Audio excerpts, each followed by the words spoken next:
just opening a book. Think of it more like we're unfolding a map to an inner world. You see, Paulo Coelho's The Pilgrimage isn't just a story he wrote. It's really the chronicle of a journey that completely remade him. And in doing so, it kind of created a path for a whole new generation of seekers. So this is our explainer on that inner journey, the one so many of us feel that quiet, persistent call to begin. And this quote, this is where we begin. It speaks to that quiet, nagging feeling, doesn't it? That little shadow of discontent in a life that should feel perfectly fine. It's that sense that there's something vital to discover, not out there in the world, but deep down inside ourselves. This is that silent call to the path, the one we so often try to drown out with noise or just the inertia of our daily lives. Because if that feeling resonates with you, then this story is speaking directly to you. It's about the kind of search that can really define a life. And hey, if you feel like you're also searching for something greater, this is a great moment to subscribe. It lets us know we're on the right path together. So here's the path we're going to walk together in this explainer. We'll start with the call to the path, then move through a pilgrim's failure and the challenging road of trials. After that, we'll dive deep into the inner work, uncover the wisdom of the Camino, and finally arrive at the journey's true end. You know, way before he became the celebrated author of The Alchemist, Paulo Coelho was a man who was kind of adrift, standing at a huge spiritual crossroads. And to really get the pilgrimage, we have to first understand the man who heard that call and finally decided to answer it. I mean, his life had already been a pretty chaotic journey. He'd wandered the world as a hippie. He'd even found fame as a songwriter back in Brazil, work that actually got him arrested and tortured by the military dictatorship. So by 1986, he'd explored all these esoteric traditions, but he still felt totally unfulfilled. He was looking for something direct, something real. And then, a pivotal meeting with a mysterious stranger, his future master, gave him that final push. He was told to walk the 700-kilometer Camino de Santiago, a journey that would become his personal spiritual turning point, and the very foundation for the book that launched his global career.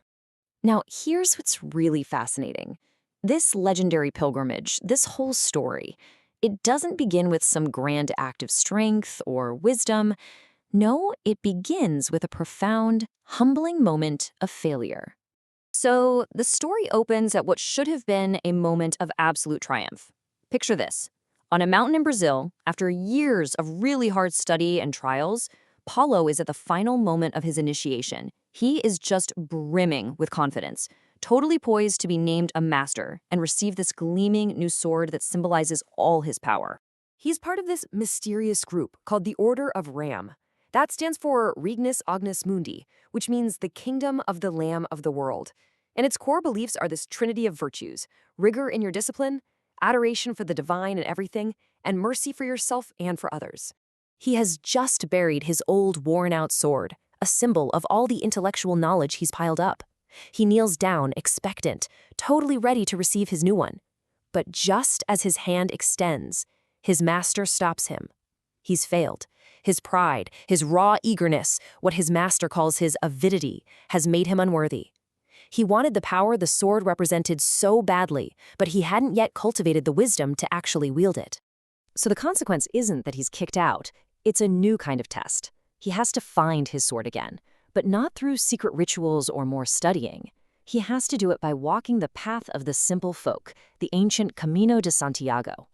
The idea is that he has to shed all that pride and rediscover wisdom through humility, through endurance, and through the ordinary, everyday world. And so the outer journey begins. But you have to understand, every single step on this physical road is a metaphor. It's a reflection of the much, much harder journey that's happening inside him. And this is the path, the Camino de Santiago.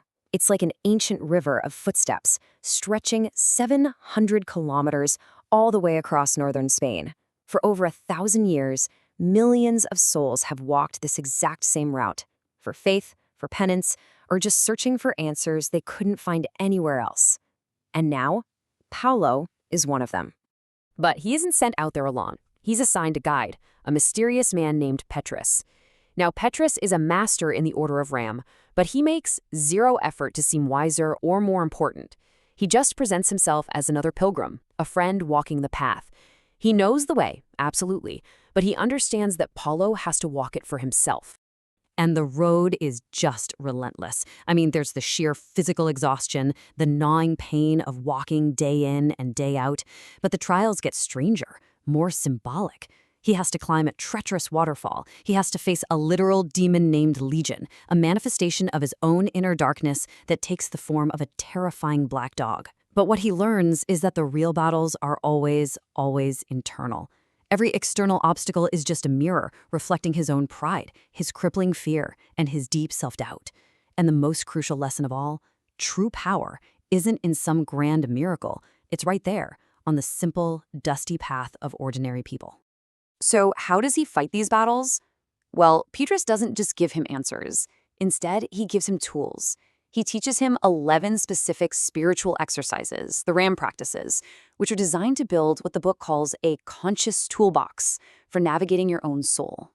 Okay, let's look at how this works, using one really powerful example.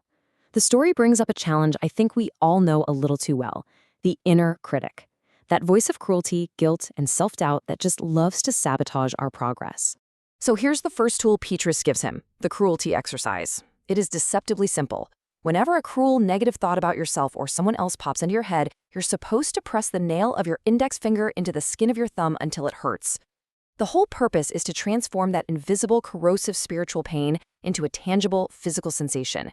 In that moment of physical pain, you're forced to recognize the very real damage those thoughts are doing to your soul. And from there, you can start to learn how to consciously stop them. But here's the deeper metaphor, the real magic behind it.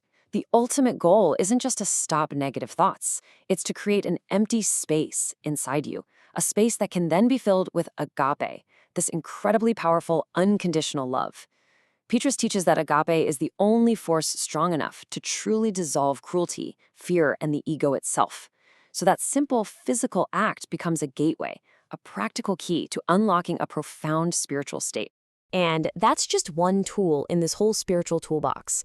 There's the speed exercise where you have to walk at half your normal pace for 10 minutes to force yourself into a state of radical mindfulness. When your body slows down, you suddenly see how frantic your mind is.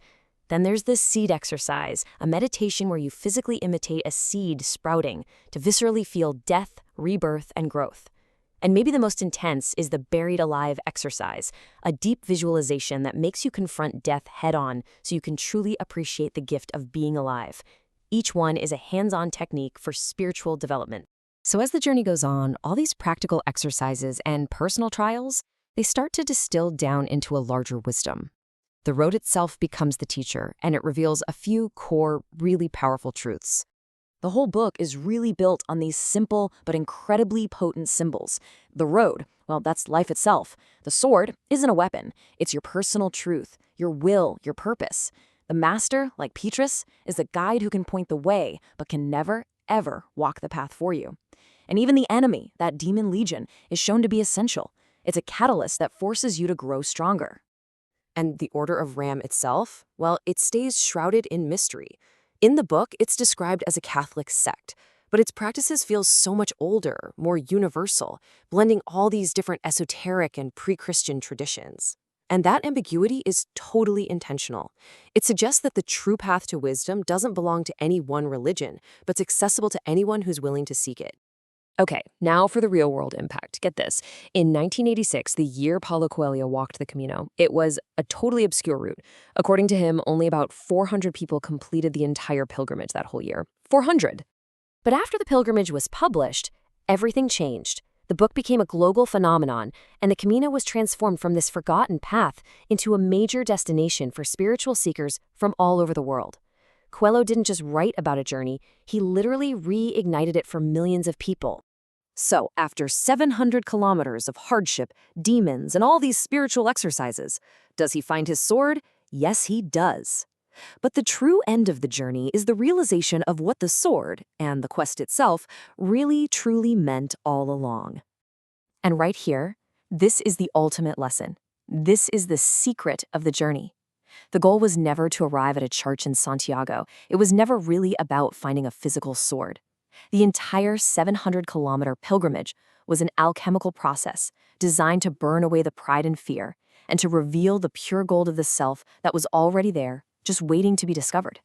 The journey is the destination. So the final question isn't for Paulo Coelho, it's for you. The call, the failure, the road of trials, the inner work, or the discovery. Because according to this story, we are all pilgrims on our own unique path, each of us seeking a truth that can only be found by walking it. So, which part of your inner journey are you living right now?